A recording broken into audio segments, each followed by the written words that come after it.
retrouver tout de suite Éléonore Autissier. Alors, elle a poussé la porte de RJR, Radio Jeune Reims, une autre radio associative, mais cette fois-ci donc située à Reims. Une radio qui forme, c'est vrai, de futurs animateurs professionnels. Découverte. Valérie, nous avons maintenant poussé la porte de Radio Jeune Reims, RJR, une radio associative. Elle a fêté ses 26 ans cette année. Alors ici, c'est le bureau des animateurs. Ils sont tous bénévoles, comme Greg ou Julien. Greg, expliquez-moi là, qu'est-ce que vous faites? Alors moi, je fais ma programmation d'RJR Campus. Vu que je suis animateur tous les soirs sur RJR, c'est moi qui s'occupe également de la programmation musicale. Et alors pour vous, c'est quoi cette radio? Qu'est-ce que ça veut dire d'être animateur comme ça sur une radio associative pour vous? Pour moi, c'est une liberté et aussi je suis passionné par la radio. Donc je voulais à tout prix faire de la radio et ça m'a permis d'être là tous les soirs sur RJR. Et après, éventuellement, est-ce que ça pourrait devenir un métier pour vous? J'aimerais bien. Ça fait 3 ans que maintenant je suis à RJR, donc je commence à prendre un petit peu d'expérience et j'espère qu'un jour une autre radio m'ouvrira ses portes et pourquoi pas. Très bien, en tout cas c'est tout ce qu'on vous souhaite. On va vous laisser continuer la programmation. Et nous Valérie, on va aller du côté des studios, rencontrer le directeur de cette radio associative. Patrice Collier, bonjour. Bonjour. Donc vous êtes le directeur de cette radio associative. Expliquez-nous quel est le but d'une radio comme RJR ici à Reims et dans la région plus globalement.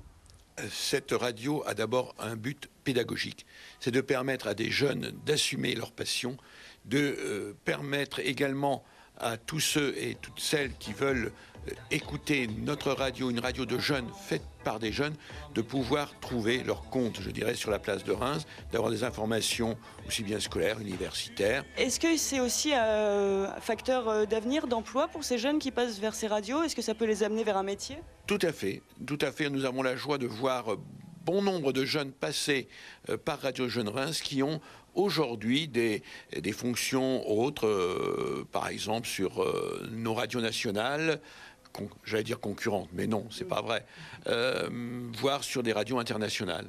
Très bien, mais merci en tout cas pour cette visite. Et puis Valérie, je vous dis à tout à l'heure, on verra encore un autre aspect de ces radios régionales. À tout à l'heure. Merci Éléonore, à tout à l'heure. Le but de cette radio, alors on l'a compris, comme le disait le directeur Patrice Collier, c'est la pédagogie, apprendre le métier à des jeunes aussi, parce que vous avez énormément de jeunes. James Jouffroy, vous êtes le directeur d'antenne de RJR, des jeunes qui sortent alors du lycée Saint-Jean-Baptiste de la Salle, qui viennent vous voir. Oui, une grosse partie vient du lycée Saint-Jean-Baptiste de la Salle, mais maintenant, on en a aussi qui viennent d'autres établissements scolaires.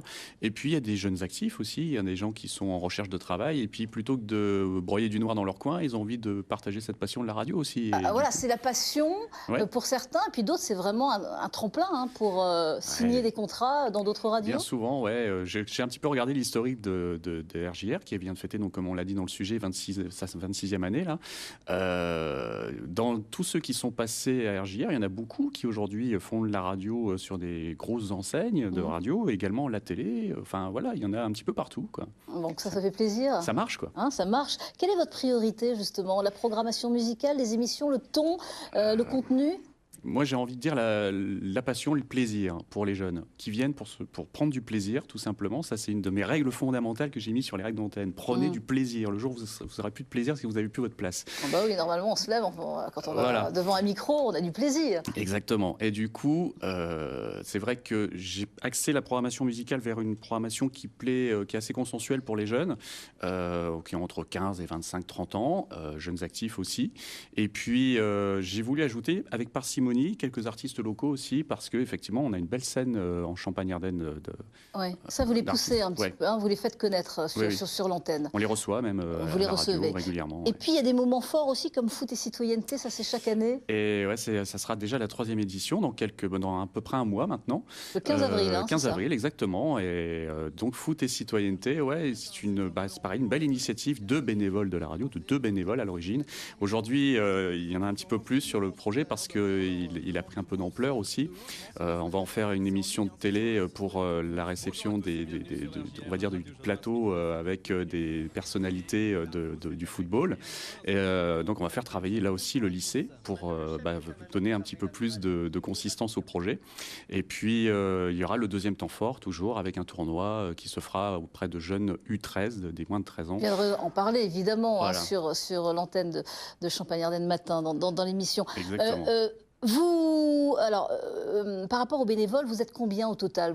Toute l'année, il y a un nombre important quand même. Oui, hein. il y a un nombre important. Alors, il a commencé, pour mon aventure en tout cas, aux alentours de 5 bénévoles.